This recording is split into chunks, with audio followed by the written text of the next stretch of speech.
The Scarecrow of Oz. Chapter 2. The Cavern Under the Sea.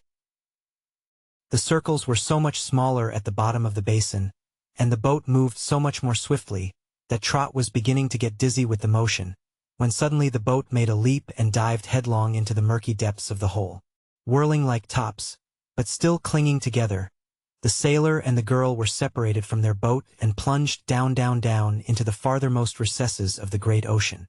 At first their fall was swift as an arrow, but presently they seemed to be going more moderately, and Trot was almost sure that unseen arms were about her, supporting her and protecting her. She could see nothing because the water filled her eyes and blurred her vision, but she clung fast to Captain Bill Sowester, while other arms clung fast to her, and so they gradually sank down until a full stop was made, when they began to ascend again. But it seemed to Trot that they were not rising straight to the surface from where they had come.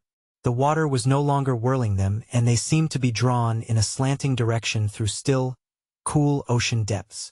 And then in much quicker time than I have told it up they popped to the surface and were cast at full length upon a sandy beach, where they lay choking and gasping for breath and wondering what had happened to them. Trot was the first to recover. Disengaging herself from Captain Bill's wet embrace and sitting up, she rubbed the water from her eyes and then looked around her. A soft, bluish-green glow lighted the place, which seemed to be a sort of cavern, for above and on either side of her were rugged rocks. They had been cast upon a beach of clear sand, which slanted upward from the pool of water at their feet, a pool which doubtless led into the big ocean that fed it.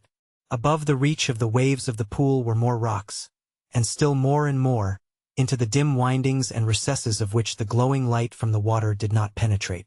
The place looked grim and lonely, but Trot was thankful that she was still alive and had suffered no severe injury during her trying adventure underwater.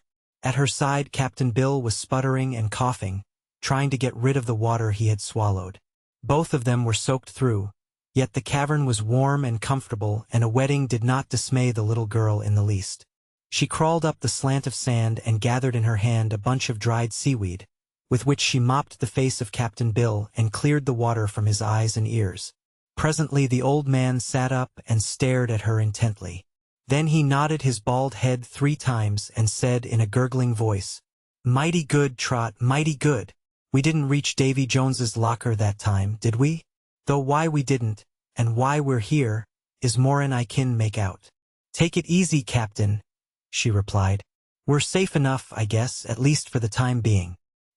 He squeezed the water out of the bottoms of his loose trousers and felt of his wooden leg and arms and head, and finding he had brought all of his person with him, he gathered courage to examine closely their surroundings. "Where d'ye think we are, Trot?" he presently asked. "Can't say, Captain. Perhaps in one of our caves." He shook his head. "No," said he. "I don't think that at all. The distance we came up didn't seem half as far as the distance we went down. And you'll notice there ain't any outside entrance to this cavern whatever. It's a reg'lar dome over this pool o' water, and unless there's some passage at the back, up yonder we're fast preenas." Trot looked thoughtfully over her shoulder. "When we're rested," she said, "we will crawl up there and see if there's a way to get out." Captain Bill reached in the pocket of his oilskin coat and took out his pipe. It was still dry, for he kept it in an oilskin pouch with his tobacco. His matches were in a tight tin box, so in a few moments the old sailor was smoking contentedly. Trot knew it helped him to think when he was in any difficulty. Also, the pipe did much to restore the old sailor's composure, after his long ducking and his terrible fright that was more on Trot's account than his own. The sand was dry where they sat, and soaked up the water that dripped from their clothing. When Trot had squeezed the wet out of her hair she began to feel much like her old self again. By and by they got upon their feet and crept up the incline to the scattered boulders above. Some of these were of huge size, but by passing between some and around others, they were able to reach the extreme rear of the cavern. "Yes," said Trot with interest.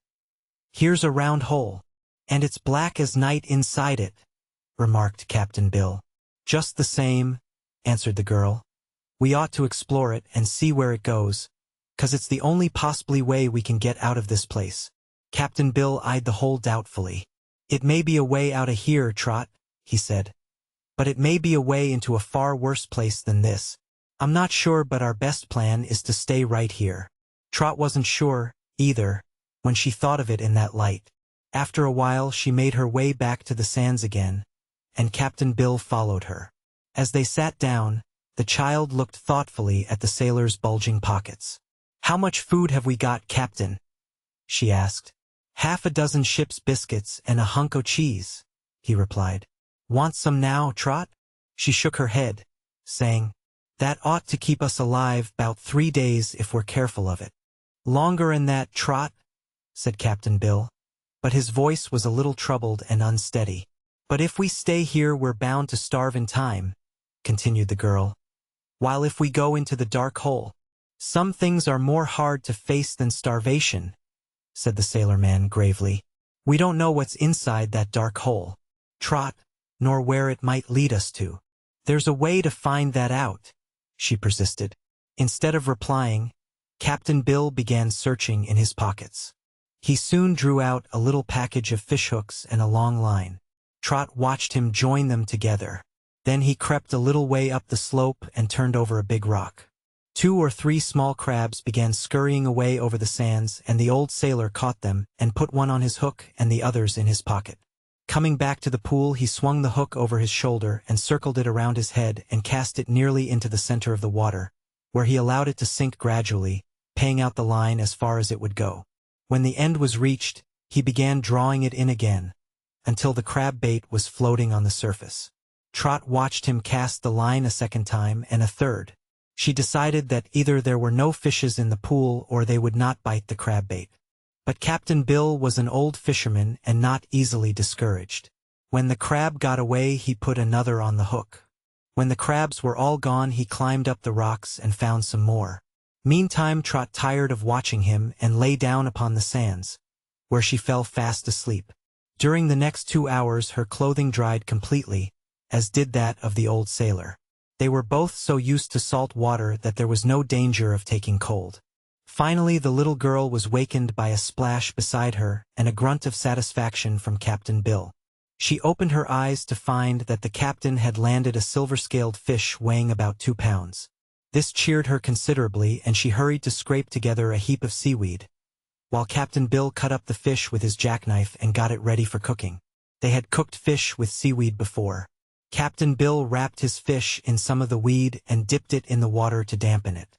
Then he lighted a match and set fire to Trot's heap, which speedily burned down to a glowing bed of ashes. Then they laid the wrapped fish on the ashes, covered it with more seaweed, and allowed this to catch fire and burn to embers. After feeding the fire with seaweed for some time, the sailor finally decided that their supper was ready.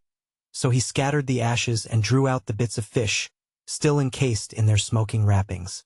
When these wrappings were removed, the fish was found thoroughly cooked, and both Trot and Captain Bill ate of it freely.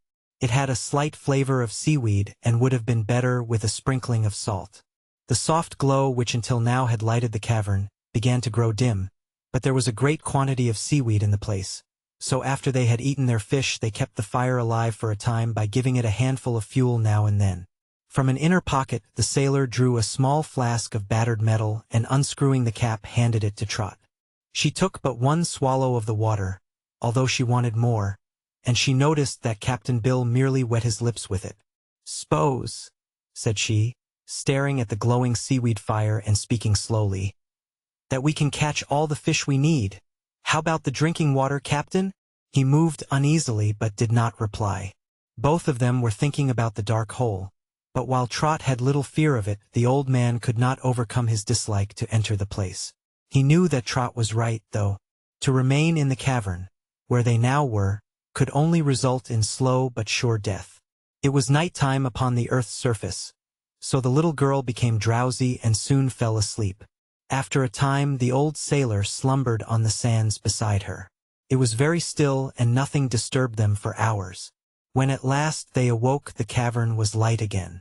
They had divided one of the biscuits and were munching it for breakfast when they were startled by a sudden splash in the pool. Looking toward it, they saw emerging from the water the most curious creature either of them had ever beheld. It wasn't a fish, Trot decided, nor was it a beast. It had wings, though, and queer wings they were, shaped like an inverted chopping bowl and covered with tough skin instead of feathers. It had 4 legs much like the legs of a stork, only double the number, and its head was shaped a good deal like that of a poll parrot, with a beak that curved downward in front and upward at the edges, and was half bill and half mouth. But to call it a bird was out of the question, because it had no feathers whatever except a crest of wavy plumes of a scarlet color on the very top of its head.